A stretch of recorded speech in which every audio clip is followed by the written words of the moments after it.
তো চলুন আজকে আমরা সলভ করি আরও একটি প্রশ্ন, যেটা হচ্ছে ডাটাবেস হসপিটাল ডাটাবেসের ইজি লেভেলের একটি কোশ্চেন। সেটা হচ্ছে show the first name, last name and the height of the patient with the greatest height. মানে বাংলা কথায় ওই পেশেন্টের প্রথম নাম, শেষ নাম এবং তার হাইটটা শো করো, যার সবচেয়ে বেশি পরিমাণে হাইট। সুতরাং আমরা যদি নর্মালি একটু জিনিসটা রান করি বা আমরা যদি আমাদের টেবিলে গিয়ে দেখি, তাহলে আমরা দেখতে পারবো ফার্স্ট নেম, লাস্ট নেম এবং হাইট আমাদের পেশেন্টের টেবিলের মধ্যে রয়েছে। সুতরাং আমরা একবার রান করে দেখি। দেখলাম। তো আমাদের কি কি দেখাতে হবে? তিনটা জিনিস,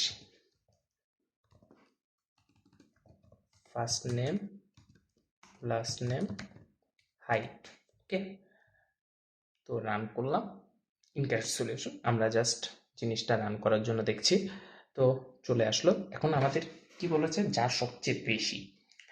এখানে আমরা একটা টার্ম জানি, সেটা হচ্ছে অর্ডার বাই। অর্ডার বাই কি করে? আমার নির্দিষ্ট একটা কলামের ভ্যালুর উপর ভিত্তি করে আমাদেরকে পুরো ডাটাগুলোকে অর্ডার করে দেয়। সুতরাং অর্ডার বাই, আমরা হাইট দিয়ে আগে অর্ডার করার ট্রাই করি, দেখি কি অবস্থা।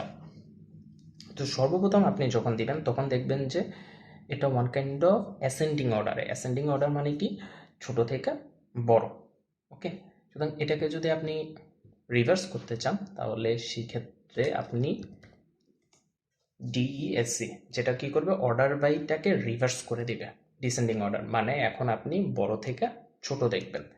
বড়, এখন আপনার এখনো কিন্তু ইনকারেক্ট কারণ হচ্ছে আপনাকে একজনেরটা দেখতে চাইছে, আর বেশি জনেরটা চাই না, এর থেকে বেশি জনেরটা চাই না, একজন।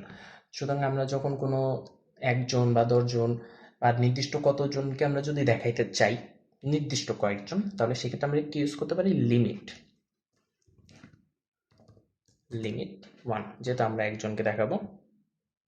You got the query right, congratulation. সুতরাং আশা করি বুঝতে পেরেছেন। এবং এখানে দেখুন আরও কিছু ধরনের সলিউশন রয়েছে। ফার্স্ট নেম, লাস্ট নেম, এখানে height is equal to select max height from patient. এখানে কিন্তু একটু অন্যভাবে করা ট্রাই করেছে, সাব কুইরি ইউজ করে। পরেরটা যদি আমরা দেখি, ফার্স্ট নেম, লাস্ট নেম এবং ম্যাক্সিমাম হাইট অ্যাজ হাইট, এবং এখানে বলা হয়েছে may not be surprised in every query language. তো বুঝলেন। তো জিনিসটা হচ্ছে কি, আপনি একভাবে চিন্তা করতে পারেন কোনো প্রবলেমের সলিউশন, আবার ওই প্রবলেমের সলিউশনটাকে আবার অন্য কোনোভাবেও সলভ করা যেতে পারে। তো আশা করি বুঝতে পেরেছেন এবং নিজে নিজে অবশ্যই ট্রাই করবেন। দেখা হচ্ছে পরের ভিডিওতে। আল্লাহ।